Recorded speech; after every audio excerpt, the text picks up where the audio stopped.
Viral, istri pukul suami dan biduan di saat tengah asyik berjoget bareng. Video viral di media sosial memperlihatkan sang istri yang mengamuk karena cemburu suaminya berjoget dengan biduan. Awalnya, suaminya memakai jaket merah naik ke panggung bersama dengan seorang pria lainnya yang memakai jaket putih. Keduanya berjoget ria ditemani dengan suara merdu seorang biduan.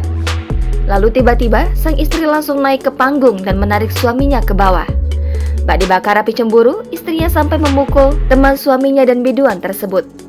Pukulan tersebut tampak tak terlalu keras.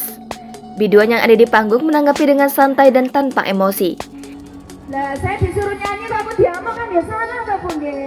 Oh alah, Ia menekankan bahwa dirinya bernyanyi karena diundang panitia untuk mengisi hiburan. Ia juga memperingati sang istri tadi bahwa kelakuan dia bisa saja masuk ranah pidana.